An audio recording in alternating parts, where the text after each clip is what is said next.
apart from like geopolitics and so on, people will have their opinions on that. Djokovic has generally been true to his word when we talk to him. Sutovsky, not so much. So that's sort of the difference. Why Sutovsky is still employed by FIDE, I have no idea.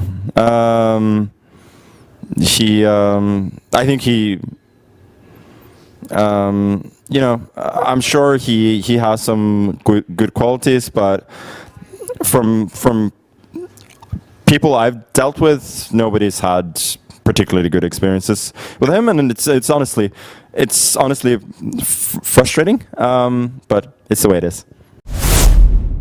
How I respond to Magnus' words, I think once again, I know no less colorful words than Magnus. Trust me. I just think that I think it cannot be resolved in this way that you start with personal attacks and offenses.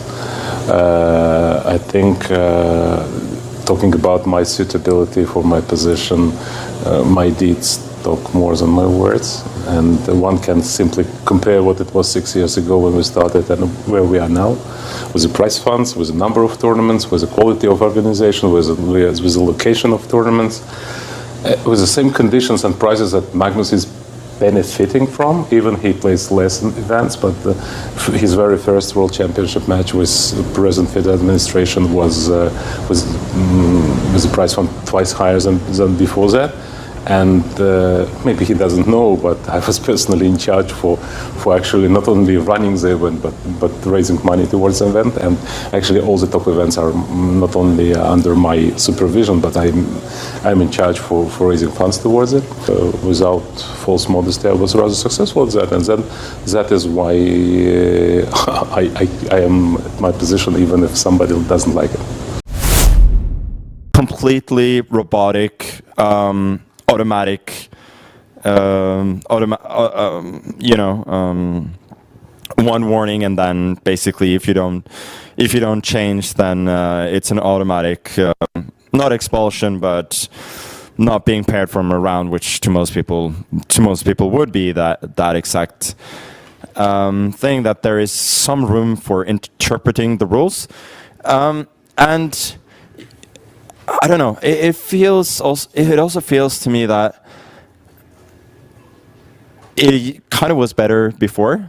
That when I started playing top tournaments, like for many years, there were arbiters that were a lot, maybe sort of more old school in the sense that they were more trying to find solutions instead of always trying to strictly follow the letter of the law, and I think that's a better approach. And I did listen to what the arbiter had to say as well, the chief arbiter.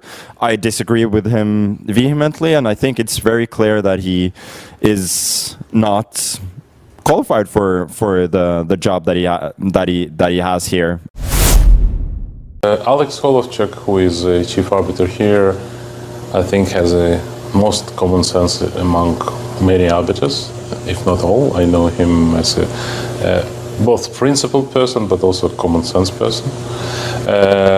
It's not like he didn't exhibit common sense here, because there was a clear provision. It was not like arbiter may decide this or that. That was clear provision. It was informed. Players were informed on December 21 technical meeting with everybody present, or those who were not present were supposed to be present. That as a step, like first fine and then expulsion from the pairing. B, it's. I don't think it was like just the letter of law prevailed over the spirit. It was very clear. I mean, there was no even for chief arbiter, he had to stick to that. But also, I don't think it was a bad decision. I think what the decision is, there is a set of rules, right, which were actually developed by Athletes Commission with grandmasters and so on. They were published, they were sent over. Players could have say on that. Nothing of that happens. So what happens here? Players who start violating, they get fined. And Nepomniachtchi did, Dubov did, Benjamin Bok did. And everybody complied and changed their addresses, or other players complied without receiving fine. So enters Magnus, and he says that he doesn't care. And I don't think it was intentional in the beginning. Unintentional, but he had not just, because many people say, wow, we wanted him to change. And we gave him more than 1.5 hours to do so. So it was a matter of principle, like Magnus himself was. And I think Alex Holovchak was right, because as an arbiter, he even didn't have any other decision. He has to follow the rules. Maybe the spirit of the game doesn't suggest that when you overstep in the winning positions that you get 0. Why not half and 0? But that's the rules. I mean, that's how Alex Holovchak acted, and I think he was entirely correct. So of course it's very important that he plays FIDE event. Would FIDE collapse without Magnus? Of course not. Even not a question. You saw what was in Singapore. What was both in terms of public interest, event backed by Google, and so on and so forth. Prize fund, budget, and so on. So we will not collapse without Magnus. And let it be no misunderstanding. FIDE and chess in general is much bigger than a single person.